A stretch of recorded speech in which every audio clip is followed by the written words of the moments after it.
প্রিয় দর্শক, শুরু করছি ইস্পানি মির্জাপুর শুভরাত্রি। আজকের যে বিষয় সেটি আমরা নির্বাচনী রোডম্যাপ নিয়ে আমরা আলোচনা করব। কেন নির্বাচনী রোডম্যাপ নিয়ে কথা বলতে চাই সেটি নিশ্চয়ই প্রিয় দর্শক আপনারা বুঝতে পারছেন যে নির্বাচন নিয়ে কিন্তু এক ধরনের টানাপোড়েনও চলছিল। আমাদের কাছে যেটা মনে হয় সেটি হচ্ছে আসলে নির্বাচন গতিতে এবং রোডম্যাপও সেভাবেই হবে। তারপরও নির্বাচনী রোডম্যাপ নিয়ে আমরা কথা বলবো। আজকে অতিথি হিসেবে আমরা স্টুডিওতে যাকে পেয়েছি তিনি হচ্ছেন বিএনপির মিডিয়া সেলের সম্মানিত আহ্বায়ক অধ্যাপক ডাক্তার মওদুদ আলমগীর পাবেল ভাই রয়েছেন আমাদের সাথে। আমি পাবেল ভাই আপনাকে ধন্যবাদ জানাই, আপনি যথেষ্ট রাত করে আপনি এখানে এসে আমাদেরকে সময় দেওয়ার জন্য। প্রিয় দর্শক, আমরা আসলে পুরো জিনিসটা বুঝবার চেষ্টা করব।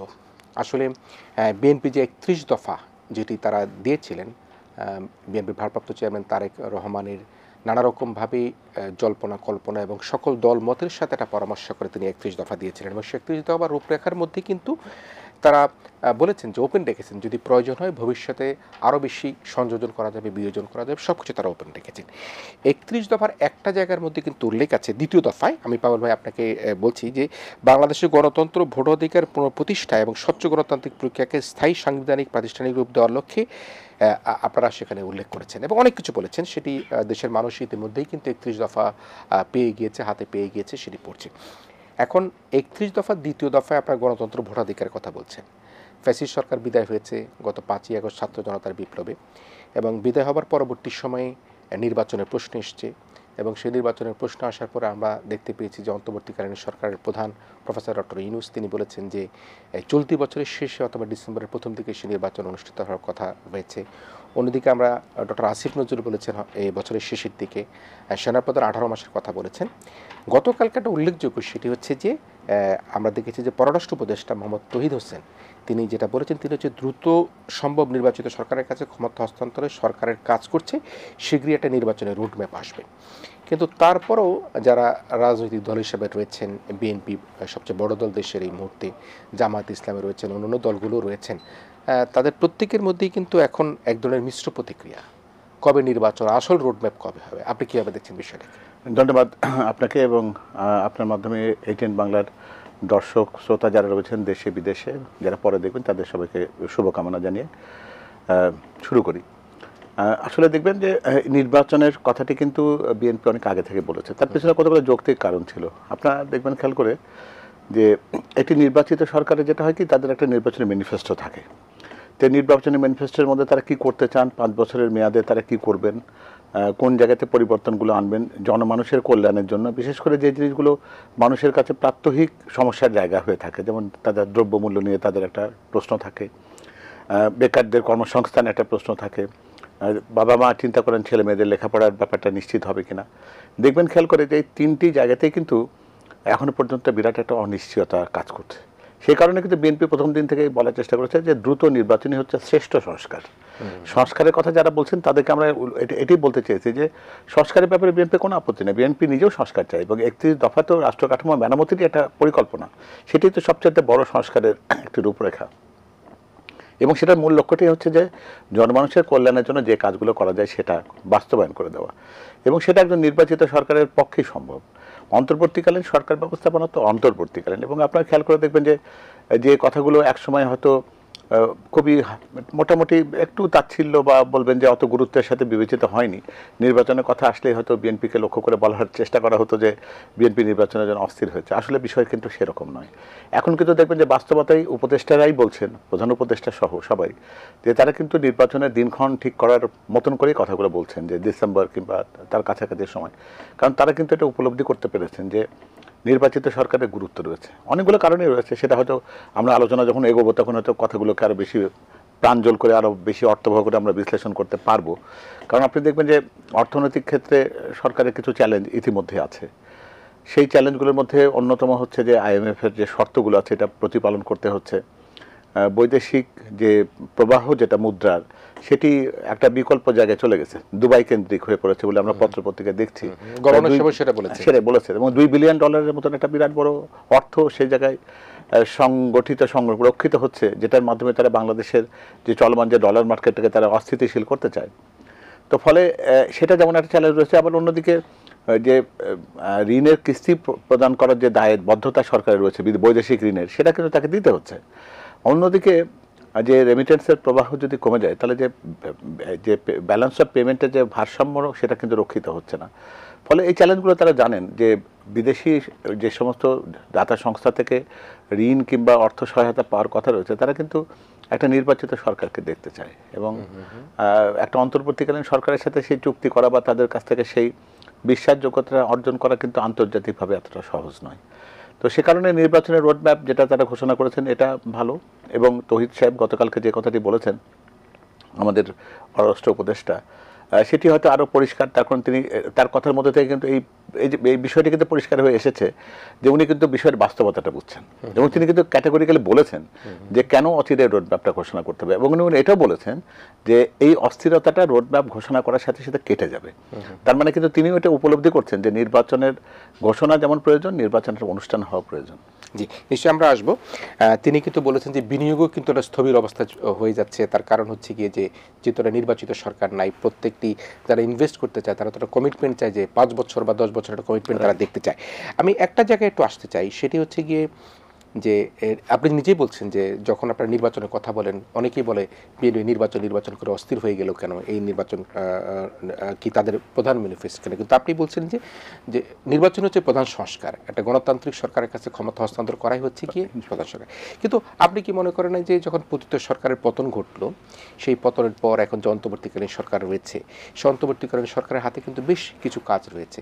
আমি বেশ কিছু কাজ বলতে যেমন মনে করেন যে আমরা ধরে রাখি যে মানবতা বিরুদ্ধে অপরাধে যারা এই ছাত্র জনতার গুলি চালিয়েছিল, সেই ছাত্র জনতায় গুলি চালিয়ে যারা হত্যা করেছে তাদেরকে বিচারের আওতা নিয়ে আসার কিন্তু একটা কার্যক্রম শুরু হয়েছে।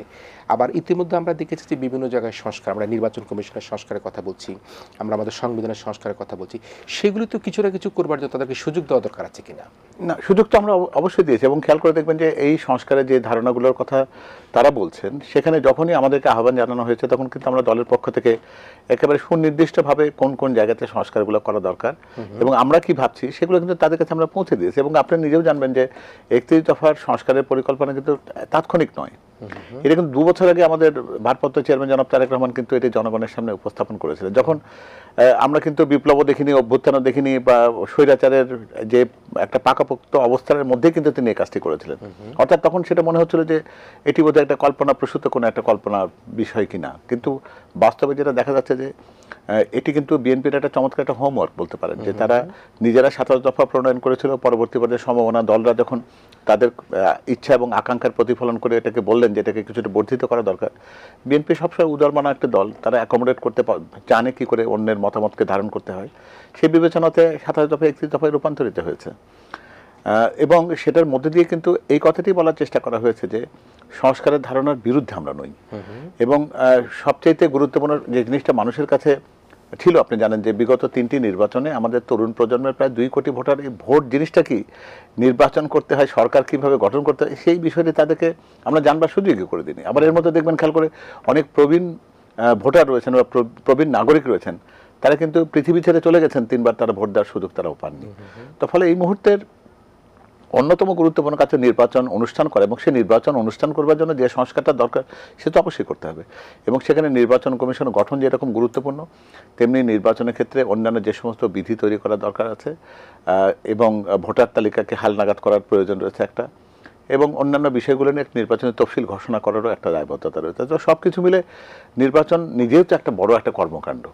তার ফলে সংস্কারের এই জায়গাটা আমার দলের পক্ষ থেকে বারবারই বলছি আমরা যে একটা সুষ্ঠু অর্থবহ নির্বাচন, যেটা মাননীয় প্রধান উপদেষ্টা বারবার বলেছেন যে এবারে নির্বাচন হবে সবচাইতে চমৎকার, সুন্দর এবং একটা উদাহরণের নির্বাচন। তো আমরা তো তাই চাই, আমরা তো সেটার কথা বলেছি যে একটা পক্ষপাতহীন একটা প্রতিদ্বন্দ্বিতা এবং অংশগ্রহণমূলক একটা নির্বাচন এমন একটা হোক যেটা প্রকৃতপক্ষে বাংলাদেশের জন্য উদাহরণ হতে পারে। এখন আবার কয়েকটা বিষয় কিন্তু এখানে এসে দাঁড়িয়েছে। 17 বছর বয়সীদেরকে ভোটার কথা একটা প্রশ্ন এসছে, এবং আপনি নিশ্চয়ই লক্ষ্য করেছেন যে স্থানীয় সরকার নির্বাচনের কথাও কিন্তু প্রসঙ্গে এসছে। সেই জায়গায় আপনি কিভাবে বিশ্লেষণ করেন? আপনি একটা জিনিস খেয়াল করে দেখবেন যে আমাদের দেশের কিন্তু স্থানীয় সরকার নির্বাচনটা হয় কি, ওটা কিন্তু অনেক ক্ষেত্রে কিন্তু সংঘাতময় হয়। আপনি দেখবেন খেয়াল করে যে জাতীয় নির্বাচনের চেয়ে স্থানীয় সরকার নির্বাচনের ক্ষেত্রে কিন্তু সংঘাতের ঘটনাগুলো তুলনামূলকভাবে বেশি ঘটে। বর্তমানে আপনি যদি খেয়াল করে দেখবেন যে আমাদের পুলিশ ব্যবস্থা সত্যি স্বীকার করতেই হবে যে খুব শিথিলতার মধ্যে দিয়ে চলছে। ফলে আইন শৃঙ্খলা রক্ষা করবার যে তাদের দক্ষতার যে জায়গাটা প্রতিষ্ঠিত থাকবার কথা ছিল সেটা এই মুহূর্তে কিন্তু নেই। ফলে আপনি আপাতত শুনতে হয়তো কোনো ভালো লাগতে পারে যে স্থানীয় সরকার নির্বাচন আগে হচ্ছে বা এরকম, কিন্তু এর সাথে যে অন্য যে সমস্ত তার পার্শ্ব প্রতিক্রিয়াগুলো রয়েছে এটা কিন্তু বিবেচনা করা দরকার রয়েছে। কারণ একটা নির্বাচিত সরকার আসার পরে যদি স্থানীয় সরকার নির্বাচন হয় এবং সেই নির্বাচনগুলো যদি সুষ্ঠু নির্বাচন হয় তাহলে তো সমস্যার কিছু নেই। কিন্তু আপনি এমন কোনো একটা দায়িত্ব নেওয়া বোধহয় ঠিক হবে না যে দায়িত্বের অভিজ্ঞতা যদি আপনাকে একটা বিরূপ অভিজ্ঞতা দেয়, ফলে কিন্তু জাতীয় নির্বাচনও কিন্তু তখন একটা সন্দিহান একটা জায়গায় গিয়ে পৌঁছবে। তো সেই কারণে আমরা মনে করি যে স্থানীয় সরকার নির্বাচনের এই ঝুঁকিটি নেওয়া বোধহয় ঠিক হবে না, উচিত হবে প্রথমে জাতীয় নির্বাচনটি করা। আর 17 বছরের ভোটার করার যে কথাটা এসছে, এই 17 বছরের ভোটার করার ব্যাপারগুলো নিয়ে কয়েকটা বিষয় আপনাকে বোঝা দরকার। সেটা হচ্ছে দেখেন, আইনগতভাবে উত্তরাধিকার আইন থেকে শুরু করে এবং আমাদের যে সমস্ত আইনের জায়গাগুলোতে প্রাপ্ত অপ্রাপ্ত বয়সের যে সংজ্ঞাগুলো নির্ধারিত হয়েছে তাতে কিন্তু একটা বয়স সীমা নির্ধারণ করা শিশু আইনও যেটা আছে আমাদের আছে সেটা। সুতরাং আপনি যদি এটা করেন তাহলে অটোমেটিক্যালি কিন্তু ওদেরকে কিন্তু সেই জায়গাগুলোতে কিন্তু আর একটা দুর্বল জায়গাতে আপনি ঠেলে দিচ্ছেন। তাকে কিন্তু 5 বছরে একদিন ভোট দেওয়ার অধিকার আপনি দেবেন, তার বিপরীতে তাকে আপনি একটা অধিকার থেকে বঞ্চিত হয়ে যাবে, অনেকগুলো অধিকার থেকে বঞ্চিত যেমন করবেন, আমাকে কতগুলো আইনগত ঝুঁকির মধ্যেও ফেলে দেবেন। আইন যেখানে আমরা স্বাক্ষরিত যেটা আমরা আছে যেটা সেটা সেই তাদের যে অপ্রাপ্ত বয়স্কের যে সুরক্ষাটা রয়েছে সেটা থেকে তারা কিন্তু বঞ্চিত হয়ে যাবেন। ফলে জুবিনাইল কোর্ট থেকে শুরু করে অন্যান্য জায়গায় অপরাধের যে জায়গাগুলোতে তাদের দায়মুক্ত দেওয়ার সুযোগ ছিল আপনার, কারণ ওরা তো কোমলমতি একটা বালক বলতে পারেন বা কিশোর, সেই বয়সে একটা মানে জাতীয় পর্যায়ের কোনো একটা সিদ্ধান্ত গ্রহণের ক্ষেত্রে, কারণ তার শিক্ষা জীবন কিন্তু পরিপূর্ণভাবে শেষ হয়নি, সেই জায়গাতেই সে রয়েছে। এই পর্যায়ে তাকে যদি এটা দেন, আপাতত শুনতে হয়তো একটা জনপ্রিয় স্লোগান এটা হতে পারে, কিন্তু অভিভাবকরাও কিন্তু এটা বিবেচনাতে তারা হয়তো নিয়ে নেবেন যে এটার ভালো মন্দ দুটো দিকই বিবেচনা করার প্রয়োজন রয়েছে। ফলে যারা আইন প্রণয়ন সাথে জড়িত আছেন, যারা সমাজবিজ্ঞান নিয়ে যারা কাজ করেন, যারা শিশু অপরাধ নিয়ে কাজ করেন, যারা কিশোর অপরাধ নিয়ে কাজ করেন, তাদের সাথেও বোধহয় আলোচনা করা দরকার রয়েছে যে এর সুফল এবং তার বিপরীত দিকটা দুটোই যদি আমরা দাঁড়িপাল্লায় মেপে যদি মনে হয় যে সেটার কোন পাল্লাটা ভারী, সেই বিবেচনাতে সিদ্ধান্ত গ্রহণ করা সহজ হবে। জি, আরেকটা বিষয় সেটি যদি আপনি লক্ষ্য করে থাকেন, আপনারাই বলছেন যে আপনারা বলছেন যে গতকালকে আমির খসরু সাহেব, আপনার অত্যন্ত ভেটারান লিডার, তিনি বলেছেন যে বিএনপি যদি সংখ্যাগরিষ্ঠ আসনও পায় তবু তারা জাতীয় সরকারের দিকে যাবে, এবং যেটি মিস্টার তারেক রহমান সাহেবও বারবার বলছেন যে আমরা যারা যুগপৎ আন্দোলন করেছি আমরা সকলে মিলে সম্মিলিতভাবে সেই সরকার গঠনের মধ্যে থাকব। তো সেই জায়গাটাকে আসলে কিভাবে হবে যে এইটা তো আসলে যেমন আপনারা বলছেন রোডম্যাপ নিয়ে কোনো স্পেসিফিক ক্লিয়ারেন্স কিন্তু দিচ্ছে না, রোডম্যাপ ঘোষণা করছে না, হচ্ছে এমন একটা অবস্থা। তো এই যে জাতীয় সরকার গঠনটা কিভাবে করার একটা জাতীয় সরকার গঠনের ব্যাপারটি যেটা রয়েছে সেটা হলো, এটা তো নির্বাচনের আগে তো হবার সুযোগ নেই, ফলে একটা নির্বাচন হতে হবে। নির্বাচন হওয়ার পরে যদি যে সমস্ত সম্ভাবনা দল, যারা আমরা বলছি যে যারা স্বৈরতন্ত্র বা ফ্যাসিবাদ উচ্ছেদে বা উৎখাতে যারা অবদান রেখেছেন, তারাই কিন্তু সত্যিকার অর্থে এই সরকারের অংশীদার হওয়ার নৈতিক একটা অধিকার রাখেন। হ্যাঁ, এটা ঠিক যে বাংলাদেশের রাজনৈতিক প্রেক্ষাপটে সব রাজনৈতিক দলের কিন্তু নির্বাচিত হওয়ার মতন সেই জনসমর্থন সকল ক্ষেত্রে নেই, কিন্তু তার পাশাপাশি এটাও তো রয়েছে তারা জাতি গঠনে, জাতির উন্নয়নের জন্য তারা তো অবদান রাখতেই পারেন। তো সেক্ষেত্রে তাদের অংশগ্রহণটা গুরুত্বপূর্ণ। এই বিবেচনাতেই জনাব তারেক রহমান প্রথম দিন থেকে বলছেন, যখন নির্বাচনের ব্যাপারটাকে কোনো আমরা দেখতেই পাচ্ছিলাম না, আমাদের দৃষ্টিসীমার বাইরে ছিল, সেই সময় উনি বলেছেন যে এমনকি নির্বাচনের ফলাফল যেই হোক, তারা যদি এমনও হয় যে তার দলের ভিতর থেকে নির্বাচনের ক্ষেত্রে যদি প্রত্যাশিত ফলাফল যদি তাদের ক্ষেত্রে নাও আসে, তবু তারা বিএনপি যদি নির্বাচনে জয়লাভ করতে পারে তাহলে সরকার গঠনের ক্ষেত্রে এই জাতীয় সরকারের ধারণা থেকে তারা বিচ্যুত হবে না, তাদেরকে সঙ্গে নিয়েই জাতীয় সরকারটি গঠন করবে এবং সম্মিলিতভাবে দেশ পরিচালনার কাজটি তারা করতে চায়। নির্বাচনের ফলাফল বিএনপির পক্ষে আসলে বিএনপি তারা বলছেন যে তারা জাতীয় সরকার, ছোট বড় দল মিলে যারা যুগপৎ আন্দোলনে ফ্যাসিস্ট সরকারকে পতনের জন্য যারা অবদান রেখেছে তাদের সকলকে নিয়ে। কিন্তু এখন আরেকটা বিষয় যে 5 আগস্টে তো সরকারের পতন হয়ে গেল, আমি সরকার প্রধান সহ আমরা বহু নেতা নেত্রীকে দেখছি দেশ থেকে চলে গিয়েছেন, পালিয়ে গিয়েছেন, সব তারা ব্যবহার করতে কোনো অনুপযুক্ত শব্দ হবে না। কিন্তু এই যে আন্দোলনের কৃতিত্ব নিয়ে আমরা দেখতে পাচ্ছি এক ধরনের মিশ্র প্রতিক্রিয়া, কে কতখানি কৃতিত্ব নিতে চায়, জাহির করতে চায়, ছাত্ররা না, জনতা না, রাজনৈতিক দল, সেই জায়গাটা কি হবে দেখেন? এটা ব্যাপারটা খুব মানে এত জটিল করবার দরকার নেই, কারণ দেখবেন খেয়াল করে ইতিহাস কিন্তু তার নিজের বিবেচনাতেই কিন্তু মূল্যায়ন করে। আমরা কে কি দাবি করলাম আর না করলাম সেটা কিছু আসে যায় না, কারণ একসময় তো তারাই মনে করতেন, পতিত আওয়ামী লীগ সরকার বলতেন যে তারা গণতন্ত্রের মডেল তৈরি করেছেন, তারা বলতেন বারবার নির্বাচিত হই, কিন্তু ওই কথাগুলো তারা বলেছেন, কিন্তু বলা কথাটা ইতিহাসও যেমন মানেনি, জনগণও মানেনি। ঠিক তেমনি দেখবেন খেয়াল করে গত 17 বছর ধরে এই দেশে আন্দোলন হয়েছে, এই সত্যতা তো আমরা মানবো, তাই না? এই আন্দোলনে অসংখ্য মানুষ প্রাণ দিয়েছে। বিএনপির নেতাকর্মীরা প্রায় 1.5 লক্ষ নেতাকর্মী, প্রায় 60 লক্ষ মামলায় আসামি হয়ে তারা আদালতের দ্বারে দ্বারে ঘুরেছেন বা পালিয়ে পালিয়ে জীবনযাপন করেছেন। তাদের মধ্যে অনেকে গুম হয়েছেন, নির্যাতনের শিকার হয়েছেন, হত্যাকাণ্ড ঘটেছে। সবগুলো তো সত্যি। আমি যদি বলি যে ঐতিহাসের ওই অংশটুকুর দিকে আমি তাকাবো না, তাহলে কি সেই শহীদদের প্রতি কি আমি সুবিবেচনা করছি? বা যেই নির্যাতিত মানুষগুলো তার জীবনটা দিয়েছেন, যে পরিবারটা অর্থ সম্পদ ছাড়া অভিভাবকহীনভাবে 15টি বছর জীবনযাপন করেছে, যে সন্তানটি স্কুলে ছিল, বাবা পালিয়ে বেড়াচ্ছে বলে, তার ব্যবসা বাণিজ্য নষ্ট হয়েছে বলে তাকে স্কুল থেকে ছাড়িয়ে নেওয়া হয়েছে, যার চাকরি ছিল উনি চাকরিচ্যুত হয়েছেন, বাস্তুচ্যুত হয়েছেন, ব্যবসাচ্যুত হয়েছেন। তাদের অবদানটাকে যদি আমি অস্বীকার করি, তাহলে কি সত্যকে কি স্বীকার করা হলো? এটা আমি মর্যাদার দিক দিয়ে বা আপনি অবদানের দিক দিয়ে কাকে কি করবেন, সেই ক্ষেত্রে যেমন আমরা যেমন জুলাই আগস্টের অবশ্যম্ভাবী বা ঐতিহাসিক যে সত্য, সেটাকে যেমন আমরা অস্বীকার করি না, তেমনি সবারই উচিত হবে যে 17 বছর ধরে যে মানুষগুলো এই আন্দোলনে স্বৈরাচার বিরোধী অবস্থানে রেখেছিল, তাদের অবদানটাকে ছোট করলে আমরা বড় হই না আর কি। নিশ্চয়ই। সুতরাং সেখানে একটা সম্মিলিত প্রচেষ্টার কথাই আমাদেরকে ভাবতে হবে, সবার অবদানকে সমানভাবে দেখতে হবে। এখানে আরেকটা কথা একটু যোগ করে নিই, সেটা হলো দেখবেন, খেয়াল করে যে আপনি একটি আগ্নেয়গিরিকে কিভাবে দেখবেন? একটা জীবন্ত আগ্নেয়গিরি বিস্ফোরণের মুহূর্তটাই কি ঘটনা?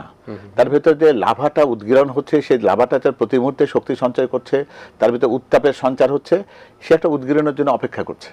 তো সে উত্তপ্ত লাভা উদ্গীরণের জন্য অপেক্ষা করেছে 17টি বছর ধরে। জুলাই আগস্টে সেটি বিস্ফোরণ হয়ে জনগণের সামনে চলে এসেছে।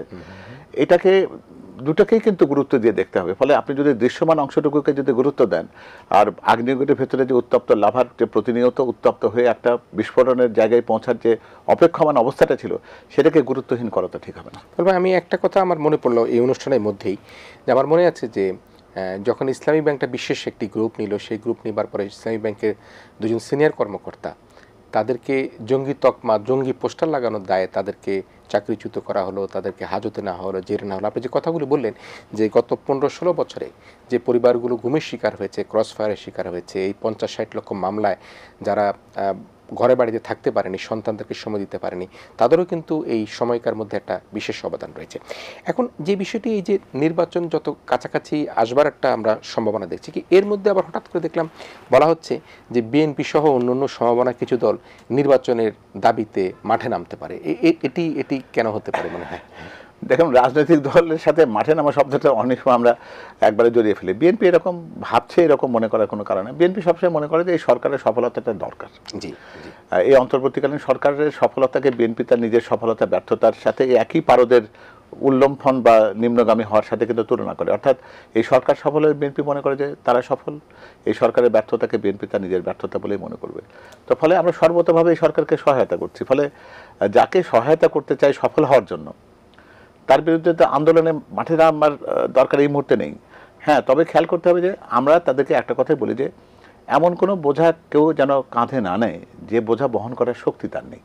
এই সতর্কতা রাখতে হবে। আমি তো সমর্থন তাকে দিতে পারি, কিন্তু সমর্থনটাকে ধরে রাখার দায়িত্বটা কিন্তু তাকেই বহন করতে হবে যাকে আমি সমর্থনটা দিচ্ছি। তো ফলে এটি পারস্পরিক ব্যাপার। এটা কিন্তু এরকম না যে এটা একটা ব্ল্যাঙ্ক চেক দিয়ে দেওয়া যে সুতরাং আপনাদের যে কোনো কর্মকাণ্ডের প্রতি আমাদের পূর্ণ সমর্থন রয়েছে। এটা যেমন একটা খুব মানে কথা নয়, ঠিক তেমনি এমনও নয় যে পদে পদে তাদের কাজের আমরা বিঘ্ন সৃষ্টি করতে যাচ্ছি না। আমরা চাই যে তারা সফল হন, তাদের কাছে যে তাৎক্ষণিক যে দায়িত্বটি রয়েছে, আর সামনে যে দায়িত্বটি পালন করার যে অঙ্গীকার তাদের রয়েছে, সে দায়িত্ব পালনের অঙ্গীকারে তারা ঐক্যবদ্ধ থাকুন, তারা সে জায়গায় কমিটেড থাকুন, যে সো দ্যাট সফলতা যেন আমাদের দুই পক্ষের ঘরে ওঠে।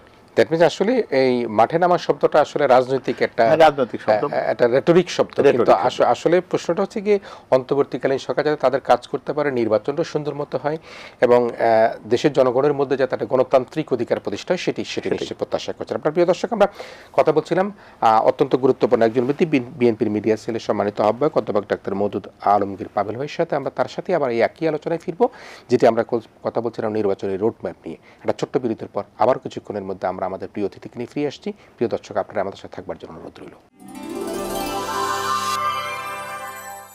ইসমানী মির্জাপুর শুভরাত্রিতে আবারও বিরতির পর ফিরে এসেছি। আমাদের সাথে অতিথি হিসেবে রয়েছেন বিএনপির মিডিয়া সেলের আহ্বায়ক অধ্যাপক ডাক্তার মওদুদ আলমগীর পাভেল রয়েছেন। আমরা কথা বলছি নির্বাচনী রোডম্যাপ নিয়ে। নির্বাচনী রোডম্যাপের সাথে আসলে পাবলে অনেক কিছু জড়িত। আমরা প্রাসঙ্গিক ক্রমে আওয়ামী লীগের রাজনীতি নিয়ে আসবো।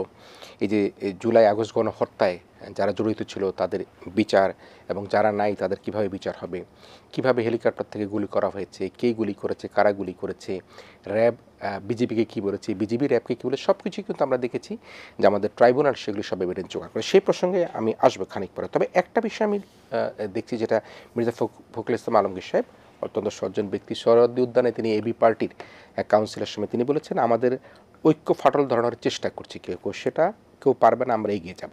তো এইটা কেন তার ওনারা এটা বলতে হলো, কেন এটা হচ্ছে? দেখুন, রাজনীতিতে একটা তো যেটা খেলা, তাই না? তো খেলাতে প্রতিপক্ষ যারা রয়েছে তাদের চেষ্টাটাই হবে যেন তারা যেন ভালো জায়গায় না থাকে, সুবিধাজনক জায়গায় না থাকে, গোল করতে যেন না পারে, এরকম যেমন থাকে। তো সেক্ষেত্রে এখন প্রতিপক্ষ আমরা আমাদের দলের পক্ষে বলা হয়েছে যারা আওয়ামী লীগ চলে গেল তার প্রেতাত্মা রয়ে গেছে, ফলে দেশের সব আওয়ামী লীগের লোকজন তা চলে যায়নি, তারা তো রয়েছে দেশে, তারা কোনো না কোনোভাবে রাজনৈতিক অস্তিত্ব বলেন, তাদের সামাজিক অস্তিত্ব বলেন, সেটা রক্ষা করার চেষ্টা করবে, এটি স্বাভাবিক। তো ফলে তাদের অস্তিত্ব রক্ষার ক্ষেত্রে চ্যালেঞ্জগুলো কি? চ্যালেঞ্জগুলো হচ্ছে গণতন্ত্রকামী শক্তিটা হচ্ছে তাদের প্রতিপক্ষ। তারা যে ফ্যাসিবাদের জন্ম দিয়েছিল, স্বৈরতন্ত্রের জন্ম দিয়েছিল, সেটা তারা সুবিধাভোগী ছিল। তো ফলে সেই অবস্থানটা পরিবর্তন হলে অটোমেটিক্যালি যেটা হয়, তাদের অস্তিত্ব যখনই হুমকির মুখে পড়ে তখন তাদের তো এরকম চেষ্টা করতেই হয় যে যারা ঐক্যবদ্ধ রয়েছে তাদেরকে যদি বিভাজিত করা যায় তাহলে শক্তির ভারসাম্যটা অনেকটা হয়তো তাদের পক্ষে তারা আনতে পারে। তবে এটা সচেতন রাজনীতিবিদের প্রত্যেকেই তারা জানে যে কোনটা সাদা কোনটা কালো। এটা কিন্তু পরিষ্কার হয়ে গেছে বিগত দিনের বাংলাদেশের প্রত্যেকটা মানুষ যারা গণতন্ত্রকামী মানুষ, ছাত্র জনতার অভ্যুত্থানের মধ্যে দিয়ে কিন্তু সাদা কালো বিভাজন কিন্তু স্পষ্ট এখন।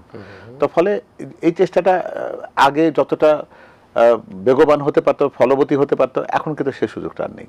এখন বলতে পারেন যে যারা সত্যিকার অর্থে গণতন্ত্রকামী দলগুলো তাদের মধ্যে ঐক্য যথেষ্ট রয়েছে, সুদৃঢ় রয়েছে। এই চেষ্টাটা হতেই পারে, চেষ্টা তো করতেই পারে। চেষ্টা তো অনেকগুলো রকম থাকে, রাজনৈতিক, অর্থনৈতিক, বিভিন্ন রকমভাবে বিভাজিত করবার চেষ্টা থাকে, এটা রাজনীতিতে চিরকালই হয়ে এসেছে। তবে যদি আদর্শিক জায়গায় যদি মিল থাকে তাহলে এই ধরনের বিভেদ সৃষ্টির চেষ্টা কখনোই সফল হয় না। তাহলে মাঝে মাঝে কেন এই প্রসঙ্গ আসে যে বলা হয় জামাত ইসলাম সমমনা ইসলামিক দলগুলোকে নিয়ে একটা ঐক্য করার চেষ্টা করছে, আবার মনে হয় যে কিছু কিছু আমি কথার পাল্টাপাল্টি বক্তব্য মাঝে মাঝে শুনতে পাই, সেগুলি কেন আমরা এটা খুব বেশি গুরুত্ব দেওয়ার দরকার এই জন্য নেই। দেখেন বাংলাদেশে কেন এই মুহূর্তে যে একটা পরিবেশ বিরাজ করছে যেখানে মুক্ত বাংলাদেশে মানুষ কথা বলতে পারছে, সেখানে মানুষের মত প্রকাশের স্বাধীনতা থাকবেই। ফলে কোনো দল যদি তার মতন করে তার দলের স্ট্র্যাটেজি, যেটা আমরা মনে করি যদি তাদের পরিকল্পনা যদি ঠিক করতে চান, নিশ্চিত করতে চান, তাহলে সেক্ষেত্রে তাদের মতো করে তারা ভাবতেই পারে। এই ভাবনার ক্ষেত্রে তো কোনো সমস্যা নেই, কারণ আর শেষ কথাটা হবে একটা সুষ্ঠু নির্বাচনের মধ্য দিয়ে জনগণ যাকে পছন্দ করবে বা বেছে নেবে তিনি তার অবস্থান থেকে জনগণের যদি সম্মতি তার পক্ষে থাকে তাহলে তারাই সরকার পরিচালনার দায়িত্বটি পাবেন। আবার একটা তো এটা মানতে হবে, সবাই তো সরকারের দল হতে পারবে না, কাউকে না কাউকে বিরোধী দল তো হতে হবে। তো ফলে রাজনীতিতে নির্বাচনে তো প্রত্যেকেরই তো প্রথম হওয়ার সুযোগ নেই। তো সেই বাস্তবতা যারা সহজে উপলব্ধি করবেন সেটাই মঙ্গল। আর এটাও কিন্তু বুঝতে হবে যে বাংলাদেশের বর্তমান প্রেক্ষাপটে জনসমর্থনের বিবেচনাতে অতীতের যে ধারাবাহিকতা বা অতীতে যে জনসমর্থনের রেখাচিত্র বা পরিসংখ্যান আমাদের হাতে আছে, সেটাকে সামনে রেখে তো ভাবতে হবে। প্রত্যেকটা রাজনৈতিক দল তো তার পরের পরিকল্পনা তো সেটা নিয়েই করেন, সেখানে উল্লম্ফন খুব বেশি হয় না। আপনার জনগণের মধ্যে আপনার যে সমর্থনটি রয়েছে সেটি রাতারাতি শতভাগ হয়ে যাবে এটা তো ভাবার কোনো সুযোগ নেই। আমরাও ভাবি না, আমরাও মনে করি না যে দেশের সব লোক আমাদের পক্ষে আছে বা থাকবে। চেষ্টা করতে হবে সংখ্যাগরিষ্ঠ মানুষ যেন আমাদের পক্ষে থাকে, সেই বিবেচনাতে আমাদের কাজ করতে হবে। আমরা যেরকম আমাদের দলের ভারপ্রাপ্ত চেয়ারম্যান মহোদয় প্রায় একটা কথা বলেন, জনাব তারেক রহমান, যে জনগণকে আস্থায় রাখুন, জনগণের আস্থায় থাকুন, অর্থাৎ সেটাই হলো মূল জায়গা। তো ফলে যদি কারো রাজনৈতিক এরকম অভিপ্রায় থাকে যে তারা এরকম করে জোটবদ্ধ হতে চান, একরকম হতে চান, সেটা তাদের রাজনৈতিক স্ট্র্যাটেজি। বিএনপির ধারণাটা একটাই, সেটা হচ্ছে তারা জনমানুষের কাছে থাকতে চায়, জনগণকে আস্থায় রাখতে চায়, জনগণের আস্থায় নিতে চায়। আমরা এইভাবে বলতে পারি কিনা, দুই ঘনিষ্ঠ বন্ধু হয়তো একই বিছানায় ঘুমায়, একই ক্লাসে পড়ে, কিন্তু ফার্স্ট সেকেন্ড হওয়ার ক্ষেত্রে তাদের দুজনের মধ্যে কিন্তু প্রতিযোগিতা থাকতেই পারে। এবং এই সুষ্ঠু প্রতিযোগিতায় তো গণতন্ত্রের বিউটি, গণতন্ত্রের সৌন্দর্য তো এখানেই। এবং সেই জায়গাটাই কিন্তু আপনি যেটা বলছিলেন যে অনেকেই কিন্তু সেটাকে একটা মিশ্র প্রতিক্রিয়াভাবে একটা ভুল বোঝানোর চেষ্টা করে থাকে। সুতরাং দুই বন্ধুর বন্ধুত্ব থাকবে, কিন্তু ক্লাসে ফার্স্ট হওয়ার কিন্তু তারা প্রতিযোগিতা, সুষ্ঠু প্রতিযোগিতা তাদের টিকেই থাকবে। সেটা নিয়ে রাজনীতিতে আপনার আদর্শিক বিভাজনের জায়গা থেকে, আদর্শিক যে বৈপরীত্যের জায়গা থেকে বা আদর্শিক যদি ঐক্যমত না থাকে, তাহলে আমি আমার দলের কথা বলবো, আরেকজন আরেক দলের কথা বলবে। জনগণের কাছে দুটো দলই যাবেন, তাদের জনগণ যাকে গ্রহণ করে। অর্থাৎ মূল কথাটি হচ্ছে যে আমার লক্ষ্য বা যেটাই হোক সেটা জনগণ কেন্দ্রিক হওয়া দরকার। এবং আপনি যেটা খুব যৌক্তিকভাবে বলেছেন যে দুই বন্ধু পাশাপাশি থাকতে পারে, কিন্তু পরীক্ষার ফলাফলের হিসাবটা কিন্তু তাদের মাঠের পারফরমেন্স নির্ধারণ করে দেবে, সবাই তার ফার্স্ট হবে না। সুতরাং এখানে এই ধরনের কেউ যারা বলবার চেষ্টা করে সেটি আমরা মনে করি যে আসলে সেটি হচ্ছে গিয়ে একটা সুষ্ঠু প্রতিযোগিতার একটা অংশই হতে পারে। হতে পারে, যেমন আমরা যখন ডিবেট করি দেখা যায় যে ঢাকা বিশ্ববিদ্যালয় বা জাহাঙ্গীরনগর বিশ্ববিদ্যালয় দুজনেই কিন্তু বন্ধু, কিন্তু যখন তার যুক্তি তার আর্গুমেন্ট তখন তো তারটা সে বলার চেষ্টা করে, কোনো যুক্তি নেই, ওর কথাগুলো সব যুক্তিহীন। আমি যা বলছি সেগুলো যুক্তিপূর্ণ। সুতরাং যে কে কার কাছে জনগণের কাছে বেশি উপস্থাপিত সেটি হচ্ছে বিষয়টি। আমরা মানে অনেকগুলি বিষয় এখানে, যেমন আমরা বলছিলাম এখন তো রাজনীতির মাঠে দেশের সবাই শুধুমাত্র যারা পতিত সরকারের সমর্থিত যারা আছেন তারা জানি না কোথায় এখন অবস্থান করছেন, সমর্থিত যারা সমর্থনটা পরিবর্তন করেছেন কিনা বা আছেন কিনা, বা আওয়ামী লীগের যারা ভোটার ছিলেন তারা কী অবস্থা তাদের মানসিক সেটি জানি না। কিন্তু যেটি হচ্ছে এখন তো বড় দল হিসেবে দেশবাসী বিএনপির দিকে তাকিয়ে আছে, এবং আমরা হয়তোবা মনে করি যদি জনগণের সমর্থনে বিএনপি ক্ষমতায় আসে তারা তার জাতীয় সরকারের কথা, আমরা ক্ষমতা বলি না, বলি যে রাষ্ট্র পরিচালনার দায়িত্ব যদি জনগণ দেয়। ক্ষমতা শব্দটি না করে রাষ্ট্র পরিচালনা, এটা আমার ভারপ্রাপ্ত চেয়ারম্যান মহোদয় এই শব্দটি ব্যবহার করে, রাষ্ট্র পরিচালনার দায়িত্ব যদি আপনারা আসেন। চমৎকার শব্দ কিন্তু আপনারা ব্যবহার করছেন, যেটি মনে করি জনগণকে আকৃষ্ট করবার জন্য খুবই কার্যকরী হিসেবে ব্যবহার করে। ক্ষমতার পরিবর্তে রাষ্ট্র পরিচালনার দায়িত্ব জনগণ যদি আমাদের দায়িত্ব দেন, সেই যে দায়িত্ব যদি আপনারা পান, সেই দায়িত্ব পেলে আপনারা জনগণের জন্য কি হতে পারে? আপনাদের 31 দফার মধ্যে অনেকগুলি দফা আছে, আপনি কি বলবেন কি যে উল্লেখযোগ্য কোন জিনিসগুলো আপনারা জনগণের কাছাকাছি আপনারা নিয়ে যেতে পারেন? অ্যাকচুয়ালি দেখবেন, খেয়াল করতে 31 দফা রাতারাতি বাস্তবায়ন হয়ে যাবে এই কথা কিন্তু আমরা বলছি না। এটা হচ্ছে একটা মেয়াদী পরিকল্পনা, যার স্বল্প মেয়াদ, দীর্ঘমেয়াদ, মধ্যমেয়াদ আছে আর কি। প্রথমটা যেটা সেটা আমরা খুব সহজেই করতে পারি, যেমন জাতীয় সরকার গঠনের যে প্রস্তাবনার কথা আছে সেটা করা। এবং বাংলাদেশে আপনি জানেন যে বিভিন্ন রকম জনগোষ্ঠী বসবাস করে, পাহাড়ের জনগোষ্ঠী রয়েছে, সমতলে জনগোষ্ঠী রয়েছেন, দ্বীপাঞ্চলের জনগোষ্ঠী রয়েছেন, উপকূলে জনগোষ্ঠী রয়েছেন, নৃতাত্ত্বিক গোষ্ঠী রয়েছেন। তাদের সবাইকে একীভূত করার চেষ্টাটা এতদিন পর্যন্ত কিন্তু খুব যৌক্তিকভাবে হয়নি, কারণ সেই কারণে কিন্তু একটা বৈষম্য বলেন বা অসন্তোষ বলেন সেটা কিন্তু আমাদের দেশে কিন্তু বিরাজমান ছিল। তো সেই জায়গাতে কাজ করাটা হচ্ছে আমাদের অন্যতম গুরুত্বের আরেকটি দ্বিতীয় জায়গা। তৃতীয় যে জায়গাটা রয়েছে সেটা হচ্ছে যে দুর্নীতি নিয়ে মানুষের মধ্যে বিরাট বড় একটা প্রশ্ন রয়েছে, কারণ দুর্নীতির কিন্তু মূল আঘাতটা কিন্তু জনগণের কাছে এসে জনগণের কাঁধে পড়ে। কারণ দুর্নীতিগ্রস্তরা টাকা পয়সা দেশ থেকে পালিয়ে নিয়ে চলে গেছেন, কিন্তু দায়টা রেখে গেছেন আমাদের উপরে।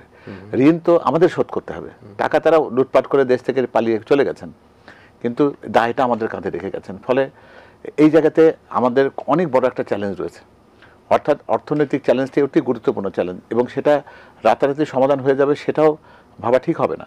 কারণ আপনার তো অর্থনৈতিক ক্ষমতার সীমাবদ্ধতার কথাও জানতে হবে। রিজার্ভের যে অবস্থাটা রয়েছে সেই অবস্থা থেকে আপনি তো দায়িত্ব যদি পান তাহলে তো আপনার রিজার্ভের সংকটতা আপনার দায়িত্ব পাওয়ার সঙ্গে সঙ্গে একটা উল্লম্ফন দিয়ে তো 4 গুণ হয়ে যাবে না, সেখান থেকে কিন্তু আপনি যাত্রা শুরু করতে হবে। ফলে এই চ্যালেঞ্জটি কিন্তু অতি গুরুত্বপূর্ণ একটা জিনিস। আরও কয়েকটা জায়গা রয়েছে, যেমন শিক্ষা ব্যবস্থাপনায় আপনারা জানেন যে এক্সপেরিমেন্ট হয়েছে অনেক, সৃজনশীল শিক্ষা, একমুখী শিক্ষা, এখনো পর্যন্ত নিশ্চিত হয়নি যে আমরা কোন দিকে যাচ্ছি। একটা শর্ট সিলেবাসে হয়তো 2026 সালে একটা এসএসসি পরীক্ষা হবে, 25 সালের পরীক্ষাটাও সেরকম করে হওয়ার একটা পরিকল্পনা হয়তো রয়েছে। তো সব কিছু মিলে একটা শিক্ষা ব্যবস্থার একটা অনিশ্চিত জায়গা রয়েছে। আরেকটা রয়েছে বেকার সমস্যার একটা বিরাট বড় জায়গা রয়েছে, কর্মসংস্থানের সুযোগ সৃষ্টি করার জায়গা আছে। যুবকদেরকে সত্যিকার অর্থে ব্যবহার করতে আমরা পারিনি, সেই চ্যালেঞ্জটি কিন্তু অত্যন্ত গুরুত্বপূর্ণ একটা চ্যালেঞ্জ। স্বাস্থ্য ব্যবস্থাপনা ভেঙে পড়েছে, মানুষের কাছে আইনের শাসন নেই, প্রত্যেকটা আদালত মামলার ভারে প্রায় বলতে পারেন যে ভারাক্রান্ত। তো সকল দিক দিয়ে এতগুলো জায়গা রয়েছে যেখানে আপনি দুর্নীতিকে চ্যালেঞ্জ মোকাবেলা করতে হবে, আপনি দ্রব্যমূল্যকে সহনীয় পর্যায়ে নিতে হবে। দ্রব্যমূল্যের একটা অসহনীয় অবস্থাটা ক্রমাগত সেটা কিন্তু মানুষের কাছে এটা বোঝা হয়ে আসছে। তো মানুষ কিন্তু প্রাত্যহিক দিন যাপনের জন্য তার কাছে যেটা সমস্যা সেটা কিন্তু সেদিকে সে তাকায়।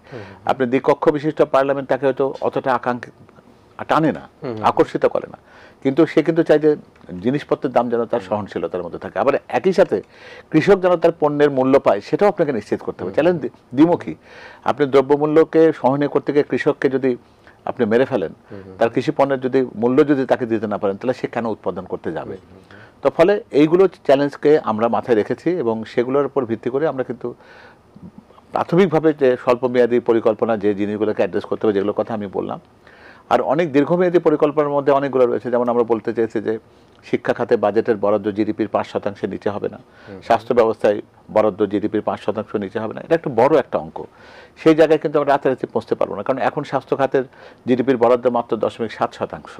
সেখান থেকে 5% যাওয়ার জন্য এই উল্লম্ফন তো আমি রাতারাতি দিতে পারবো না। ফলে দুর্নীতিকে কমিয়ে আমরা যদি সেই অর্থের সাশ্রয় করে সেটাকে যদি প্রপারলি ব্যবহার করতে পারি, তাহলে হবে প্রথম একটা চ্যালেঞ্জ মোকাবেলা করা এবং মানুষের জন্য জিনিসপত্রের দাম সহনীয় পর্যায়ে রাখা, কর্মসংস্থানের সুযোগ সৃষ্টি করা, কৃষক বান্ধব একটা কৃষি নীতিকে প্রতিষ্ঠিত করা এবং সর্বোপরি মানুষের জন্য একটা শান্তিময় জীবনযাপন করতে দেয়া, যাতে করে একটা মানুষ নির্বিঘ্নে চলাফেরা করতে পারে, নির্বিঘ্নে কথা বলতে পারে, নির্বিঘ্নে ফেসবুকে কমেন্ট করতে পারে, নির্বিঘ্নে কার্টুন আঁকতে পারে, রাষ্ট্রের সর্বোচ্চ ব্যক্তিকে নিয়েও সমালোচনা করলে কেউ যেন তাকে জেলখানে পুরে না দেয়। আপনি সার্বিক ক্ষেত্রে একটা ন্যায্যতার বিষয়টা আপনারা বলছেন এবং এটা একটা অত্যন্ত গুরুত্বপূর্ণ কথা আপনি বলেছেন যে কৃষক যাতে তার উৎপাদিত পণ্যের মূল্য পায়, তা না হলে তার কৃষি পেশা তো সে টিকে থাকতে পারবে না।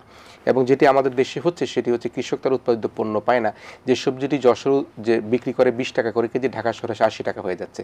সুতরাং আমার কাছে মনে হয় জিয়াউর রহমান কিন্তু সেই জায়গার মধ্যে, যেমন আমাদের খাল খননের কথা বলেছিলেন, সময়ভিত্তিক বাজার ব্যবস্থার কথা বলেছিলেন। আজকে ভিয়েতনামের এত উন্নতির কারণটা হচ্ছে গিয়ে যে দেখা যাচ্ছে সময়ভিত্তিক বাজার ব্যবস্থা, কৃষকের নিজের ট্রাক্টর আছে, নিজের সমিতি আছে, নিজের উৎপাদিত জিনিস সে কিন্তু শহরে নিয়ে আসতে পারে। সুতরাং সেই জায়গাটাকে আপনার গুরুত্ব দেওয়ার চেষ্টা করছেন। একটি চ্যালেঞ্জের কথা কিন্তু আমি আপনাকে বলতে চাই, যদি 31 দফার মধ্যে সেই চ্যালেঞ্জের বিষয়টা আছে কিনা আমি ভালোভাবে খেয়াল করিনি।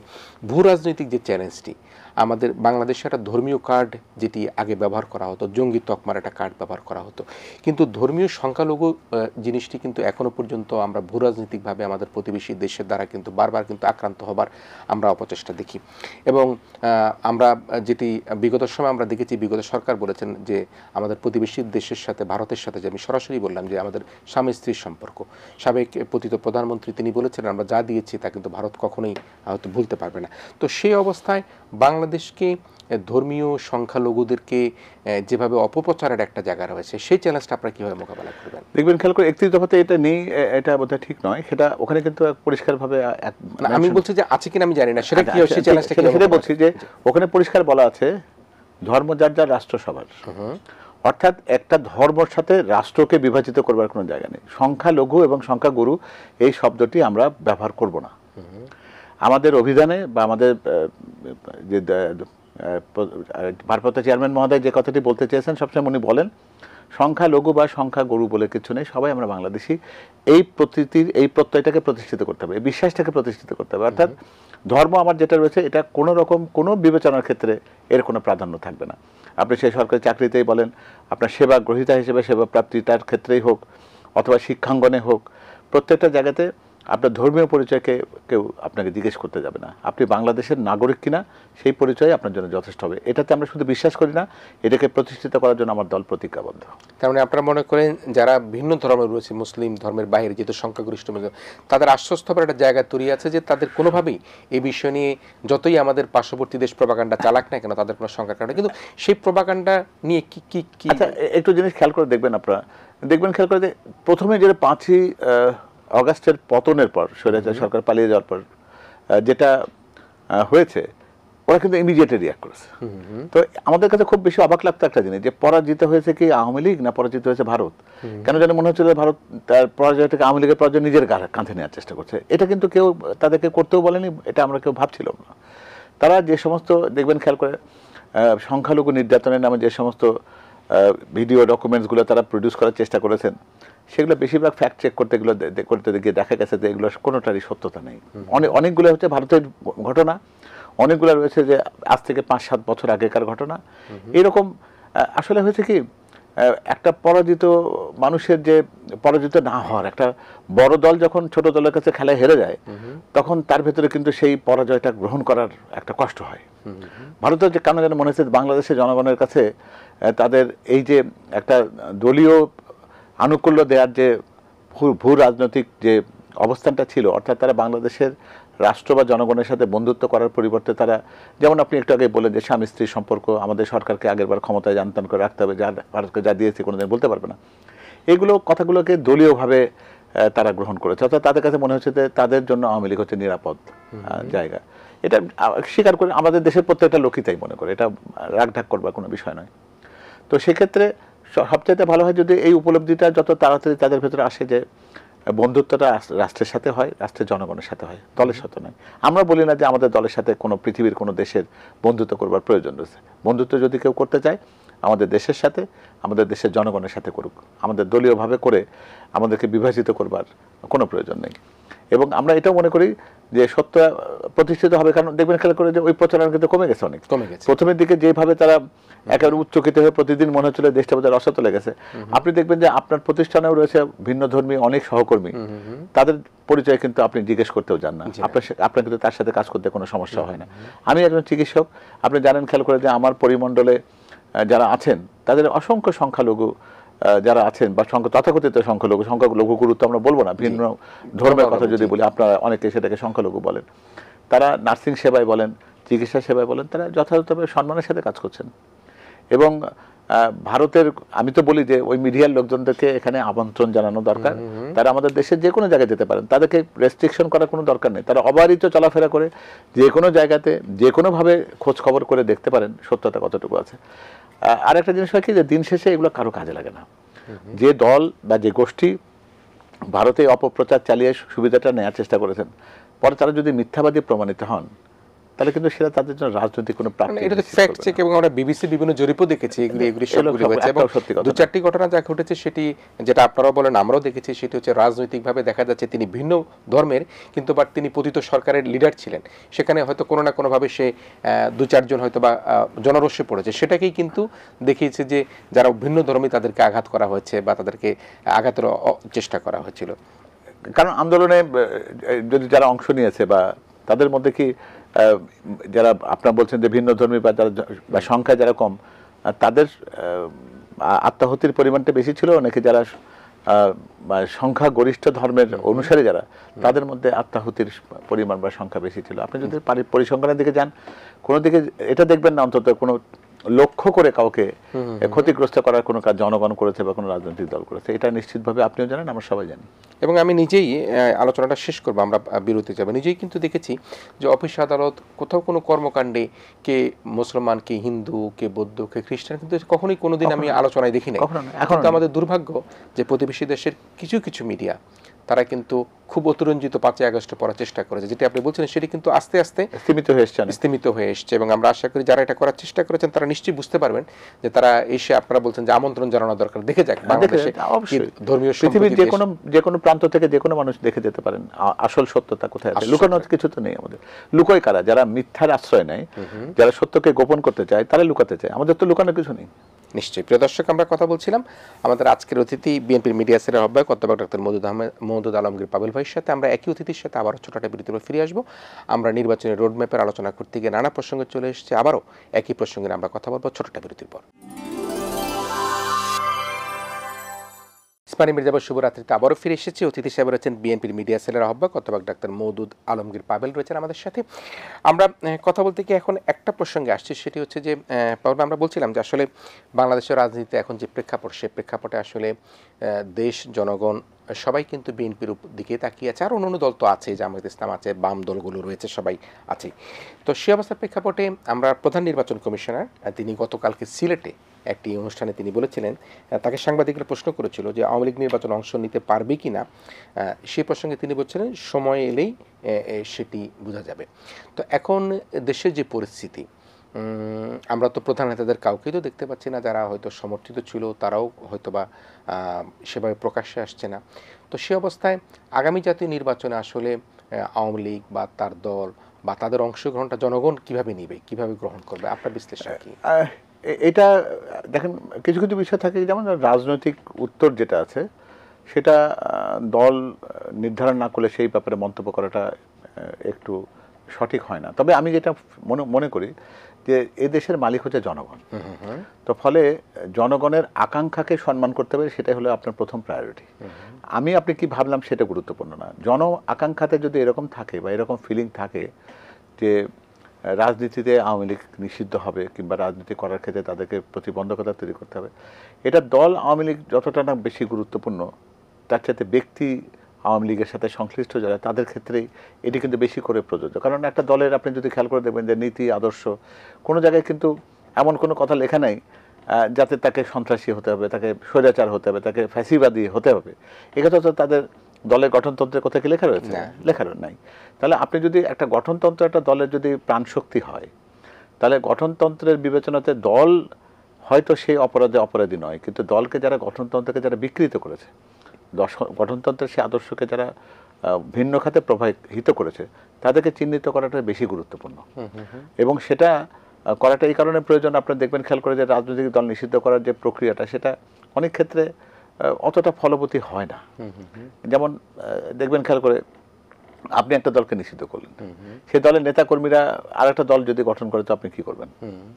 একটা নাম পরিবর্তন করে আমি একটা নতুন একটা আমব্রেলা, নতুন একটা ছায়াতলে গিয়ে যদি আশ্রয় নিই, সেটা তো হতেই পারে। তো ফলে আমাকে যে কোনো সিদ্ধান্ত গ্রহণের ক্ষেত্রে আমি কতটা বাস্তবধর্মী চিন্তাটা করি, সেটি গুরুত্বপূর্ণ। ফলে গুরুত্বপূর্ণ হচ্ছে যে ওই ব্যক্তিগুলোকে আপনি কিভাবে দেখতে চান।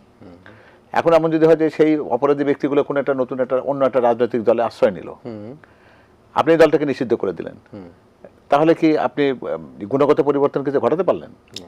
তো সেটা যদি আপনি না পারেন, তাহলে আপনাকে ওই গ্রাসরুট লেভেলে কাজ করতে হবে। তার মানে বিশেষ করে জনগণ আসলে কি চায়, মানুষ, সেটা হচ্ছে বড় বিষয়। তাহলে ওই প্রসঙ্গে কিন্তু এখন আমরা যদি প্রসঙ্গকে নিয়ে আসি, গত 15 বছরে 16 বছরে যারা গুম খুম হত্যা করলো, বিশেষ করে জুলাই আগস্টে যারা হত্যাকাণ্ডের সাথে সরাসরি সম্পৃক্ত, যাদের নির্দেশে হয়েছে, আপনি ব্যক্তি এবং দল দুটোকে যদি আলাদাভাবে দেখেন, কোনো দলই কিন্তু তার ম্যানিফেস্টোর মধ্যে লিখে না যে সে এই কাজ করবে, ওই কাজ করবে, খারাপ কাজ করবে। কিন্তু দলের প্রধান বা দলের নেতৃত্ব যদি সেই ধরনের কোনো কাজ করে থাকে, তাদের অবস্থাটা কি হবে?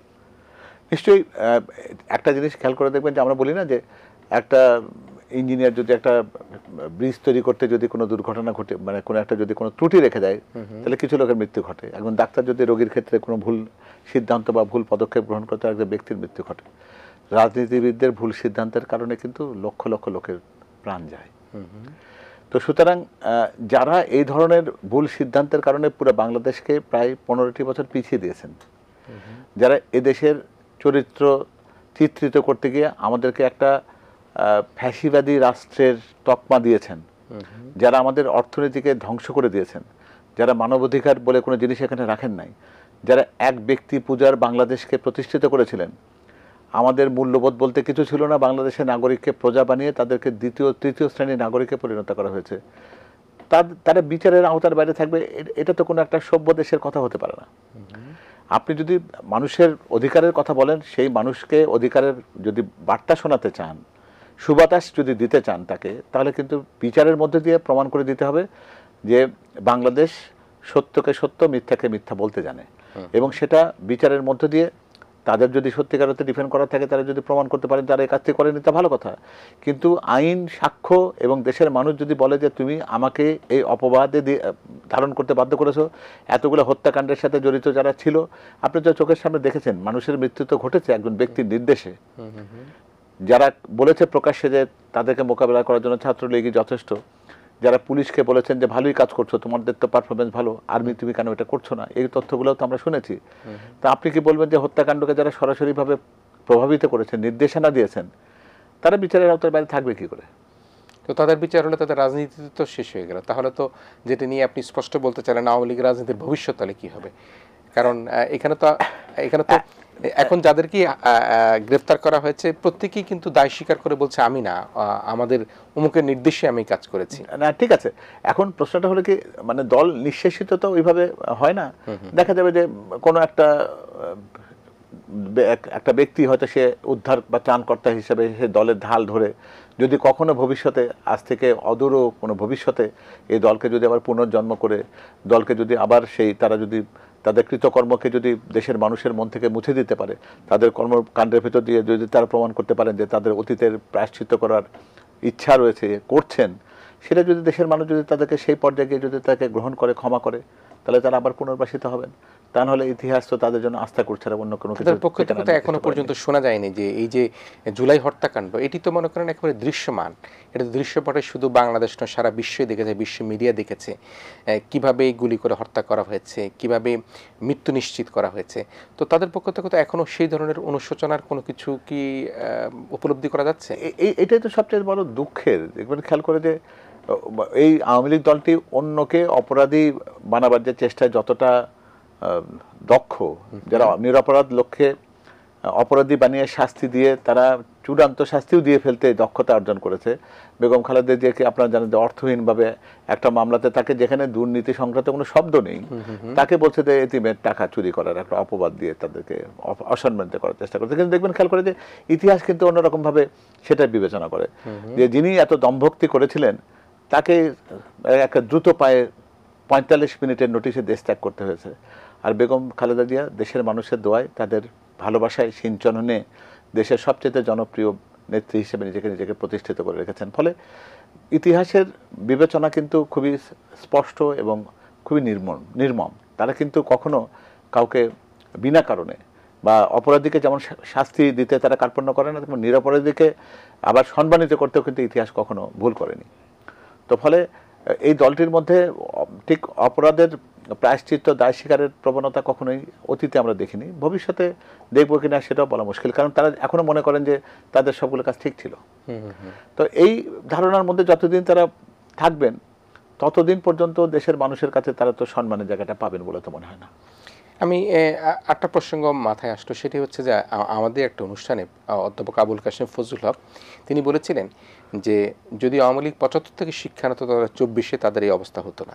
তো আমরা 24 থেকে যারা শিক্ষা নিচ্ছে, আগামীতে যারা রাজনীতিতে হয়তো বা আমরা বলছি ক্ষমতা, আপনারা বলছেন দায়িত্ব, বলছেন যদি জনগণ দায়িত্ব দেয়, যারা আসবে তারা 24 থেকে শিক্ষা গ্রহণ করলে ভবিষ্যৎ রাজনীতি আসলে আমাদের কেমন হবে? আমি মনে করি খুব চমৎকার একটা শিক্ষার সুযোগ তৈরি করেছে 24। সেই সুযোগটা হলো এরকম যে আপনি জনগণকে অস্বীকার করে জনগণকে প্রজা বানিয়ে আপনি প্রভু, এই ধারণাটি বাংলাদেশে আর কখনোই প্রতিষ্ঠিত হবে না। যদি হয় তাহলে তাকে নিশ্চিহ্ন হয়ে যেতে হবে। আমার দল এটি খুব ভালোভাবে বোঝে, উপলব্ধি করে। সেজন্য আমরা জনগণকেই আমাদের শক্তির একমাত্র উৎসের জায়গা বলে মনে করি, যে জনগণের সমর্থন হলো একমাত্র প্রাপ্তি আমাদের, যদি সেটা আমরা নিতে পারি। সেই জায়গাতে কাজ করার দরকার আছে, অন্য কোনো প্রক্রিয়া বা পদ্ধতি এখানে কাজ করবে না। তো ফলে যাদের কাছে মনে হয় যে রাষ্ট্রযন্ত্রের সহায়তা, বৈদেশিক সহায়তা ক্ষমতায় টিকে থাকার একটা পথ হতে পারে, সেই ধারণা নিয়ে যারা এখনো দিবাস্বপ্ন দেখছেন, তাদের বোধহয় উচিত হবে যে জনগণের কাছে ফিরে আসা, তাদের সমর্থনের কাছে থাকার। আমরা চেষ্টা করছি সেখানে থাকার। আমরা অন্যকে প্রভু মেনে বা কারো মাধ্যমে ক্ষমতায় প্রতিষ্ঠিত হব, এই চিন্তা আমাদের দলের নেই। তার মানে আমরা এই 24 থেকে শিক্ষা গ্রহণ করে আগামী রাজনীতিতে আমরা মনে করব যে যেগুলো গত 14-15 বছর চলেছে সেই জায়গা থেকে অবশ্যই একটা উত্তরণ, একটা পরিবর্তন ঘটাতে হবে। জি, আপনি যেহেতু চিকিৎসক মানুষ, তবুও যেহেতু আপনি সরাসরি চিকিৎসার টিম হিসেবে লন্ডন যাননি, তবু আমরা জনগণের জানবার জন্য সেটি বেশ আগ্রহ সবসময় থাকে। যদি দেখি আমাদের সদ্য ডাক্তার জাহিদ ভাই তিনি মাঝে মাঝে ব্রিফ করেন। তারপরও ম্যাডাম খালেদা জিয়া, যাকে আপনি বলছেন এবং আমরা সকলেই মনে, আমাদের বেদনার শেষ নাই, যাকে বিনা কারণে হাজতবাস করিয়েছিল, কষ্ট দিয়েছে, এবং আমাদের নিশ্চয়ই মনে আছে যে 21শে আগস্টে যে বোমা হামলা হলো, সেই বোমা হামলার মধ্যে যে 111 সরকার, যে সরকার সবচাইতে বেশি কষ্ট দিয়েছিল আপনাদের বিএনপির ভারপ্রাপ্ত চেয়ারম্যান তারেক রহমান সাহেবকে, সেখানেও চার্জশিটে তার নাম দিতে পারেনি। কিন্তু আওয়ামী লীগ ক্ষমতা আসার পর তৃতীয় দফায় চার্জশিটে তার নাম দিয়ে দিল। সেটা তো আমরা দেখেছি যে আসলে সেই এভিডেন্সবিহীন যে বিচারে, সে বিচারে কী অবস্থা হলো। আমরা যদি সর্বশেষ পরিস্থিতি জানতে চাই, দেশনেত্রী বেগম খালেদা জিয়া কেমন আছেন? আপনি দেখবেন, খেয়াল করে যে দেশনেত্রী বেগম খালেদার প্রতি সবচেয়ে বড় নিদারুণ যে নির্মমতা করা হয়েছে, সেটা তাকে চিকিৎসা বঞ্চিত করা হয়েছে। একটা মানুষের চিকিৎসা পাওয়ার একটা নৈতিক অধিকার রয়েছে, তাই না? আপনার দেখবেন, খেয়াল করে যে কত তুচ্ছ তাচ্ছিল্য করা হয়েছে। আপনাদের সাবেক আইনমন্ত্রী কথায় কথায় বলতেন যে কোনো সুযোগ নেই, বাইরে যাওয়ার কোনো সুযোগ নেই। তো উনি কিন্তু কারাগার থেকে দেখছেন যে বেগম খালেদা জিয়া কাতারের আমিরের পাঠানো রাজকীয় এয়ার অ্যাম্বুলেন্সে, আইসিইউ সম্বলিত এয়ারক্রাফটে করে কিন্তু ঠিকই চিকিৎসার জায়গাতে গেছেন। তো ফলে তাদের মিথ্যা, তাদের সেই বাচালতার অসারতা প্রমাণিত হয়েছে। ম্যাডাম এই মুহূর্তে যেটা বলতে পারি সেটা হচ্ছে, ম্যাডামের অবস্থা স্থিতিশীল রয়েছে, তারা পরীক্ষা নিরীক্ষা করছেন। ম্যাডামের অপচিকিৎসার কারণে, কারণ খেয়াল করে দেখবেন যে একটা মানুষ হাসপাতালে যখন গেছেন, তখন উনি সুস্থ লিভার নিয়ে গেছেন। আমি একজন চিকিৎসক হিসেবে জানি যে একজনের লিভার রাতারাতি নষ্ট হয় না, যদি না আপনি এখানে অন্য কোনো প্রক্রিয়া এটাকে নষ্ট না করেন।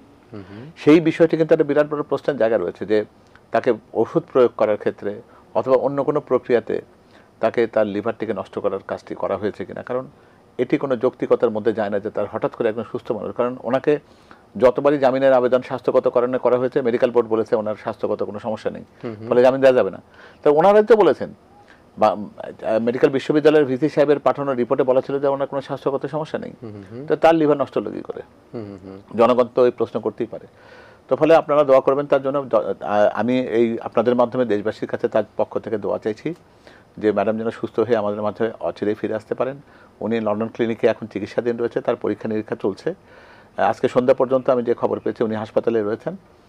পরীক্ষা নিরীক্ষার পর্বটি শেষ হলে চিকিৎসকরা তার ব্যাপারে কী পরিকল্পনা নিতে পারেন, তার জন্য কী ব্যবস্থাপনা তারা দেবেন, এটা জানার পরে উনি হয়তো তার ছেলের বাসায় কিছুদিন ওখানে অবস্থান করবেন, এবং তার পরবর্তীতে চিকিৎসার ধারাতে যদি অন্য কোনো সিদ্ধান্ত আসে তো সেটি প্রতিপালিত হবে আর কি। নিশ্চয়ই আমরা আসলে খুব আনন্দ ভরে সেই জিনিসটা দেখছি যে আমার সন্তান বা আপনার সন্তান যদি কাছে থেকেও দূরে থাকে, এবং যে সন্তান তার মার চিকিৎসার জন্য কাছে আসতে পারেনি, যে সন্তান তার মাকে দূরে বসেও তার জন্য দোয়া করা ছাড়া কোনো উপায় ছিল না, যে রাখে আল্লাহ মারে কে আর মারে আল্লাহ রাখে কে, সেই শব্দটা যদি আমরা ব্যবহার করি, তাহলে আপনি যেটা বলছিলেন যে সাবেক আইনমন্ত্রী তিনি বলছিলেন তাকে বিদেশে চিকিৎসা করতে দেবার সুযোগ নেই, কিন্তু কাতারের আমিরের প্রেরিত যে এয়ার অ্যাম্বুলেন্সে তিনি চিকিৎসা নিচ্ছেন এবং দেশবাসী তার জন্য দোয়া করছে। নিশ্চয়ই আমরা আশা করব যে মা এবং ছেলের যে যৌথভাবে তাদের যে আলিঙ্গন, তাদের যে এখন এতদিনের যে বেদনা, সে বেদনা দূর হয়ে দেশবাসীর কাছে তারা দুজনেই দেশের কাছে ফিরে আসবেন, এটা আমরা প্রত্যাশা করি। সবশেষে আপনি যেহেতু মিডিয়া সেলের প্রধান হিসেবে রয়েছেন, দেশের জনগণের জন্য বিএনপির পক্ষ থেকে, মিডিয়ার পক্ষ থেকে আপনার কোনো আহ্বান আছে কিনা? আহ্বান একটি, যে জনগণ সচেতন থাকুক, জনগণ সজাগ থাকুক। বাংলাদেশটা দেশের প্রত্যেকটা মানুষের। এই দেশের স্বাধীনতা এবং সার্বভৌমত্ব রক্ষায় সবচেয়ে বড় অবদান রেখেছে এই দেশের মানুষ। 1971 সালে স্বাধীনতা যুদ্ধ দেশের মানুষ করেছে। আমাদের নেতা জিয়া রহমানের সাহেবের যে স্বাধীনতার ঘোষণার পর 1975 সালে পট পরিবর্তনে যখন একটা দিশাহীন বাংলাদেশ ছিল, তখনও কিন্তু জনগণ রাস্তায় নেমে এসে কিন্তু একটা দিশার সঞ্চালন করেছে, সেই দিশা দিয়েছে বাংলাদেশকে। আবার 2024 সালে কিন্তু এই জনগণই কিন্তু আবার স্বৈরাচারের পতন ঘটিয়ে বাংলাদেশকে ফেরত এনেছে। ফলে বাংলাদেশের 20 কোটি মানুষের ইস্পাত কঠিন ঐক্যই হচ্ছে আমাদের সবচেয়ে বড় শক্তি। আমি জনগণের কাছে সবসময় এই প্রত্যাশাই করব, আমাদের নিজেদের শক্তির উপরে আমাদের আস্থা থাকুক, বাংলাদেশকে আমরাই করব। নিশ্চয়ই নিশ্চয়ই। প্রিয় দর্শক, আপনারা শুনছিলেন যে বাংলাদেশ গড়ার দায়িত্ব কিন্তু 20 কোটি মানুষ, আমার, আপনার, আমাদের সকলেরই। এবং আমরা একটা জিনিস প্রত্যাশা করছি, সেটি হচ্ছে যে বাংলাদেশের গণতান্ত্রিক যে ব্যবস্থাপনা, সেই ব্যবস্থাপনার মধ্যে দিয়ে একটা জাতীয় নির্বাচনের মধ্যে দিয়ে অধিক গণতন্ত্র প্রতিষ্ঠা হোক, মানুষ ভোটের অধিকার ফিরে পাক, ভাতের অধিকার মানুষের প্রতিষ্ঠা হোক, যাতে প্রত্যেকটি মানুষ তার তার স্বঅবস্থান থেকে যাতে কোনোভাবে এরকমভাবে মুখ বন্ধ করে থাকতে না হয়, কোনোভাবে দুঃখে কষ্টে গুম খুন হত্যার শিকার না হয়, সে প্রত্যাশা আমি করছি।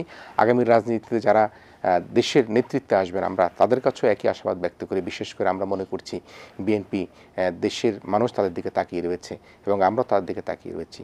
তারা আগামীতে দেশের যদি জনগণ তাদেরকে তাদের রাষ্ট্র পরিচালনার দায়িত্ব দেয়, তারা নিশ্চয়ই এই 24 থেকে শিক্ষা নিয়ে এবং 24কে তারা তাদের সাথে নিয়ে আগামী বাংলাদেশ পরিচালনা করবেন। আমি আমাদের আজকের অতিথি অধ্যাপক ডাক্তার মওদুদ আলমগীর পাবেল ভাই, আপনাকে দারুণভাবে ধন্যবাদ জানাচ্ছি। যারা এতক্ষণ আমাদের সাথে ছিলেন। প্রিয় দর্শক, আপনাদেরকে আমাদের আগামীকালকের অনুষ্ঠান দেখার আমন্ত্রণের মধ্যে দিয়ে আজকের মতো ইসমানী মির্জা শুভরাত্রি এখানে শেষ করছি। আপনারা ভালো থাকবেন, সবাই মিলে ভীষণ ভালো থাকবেন।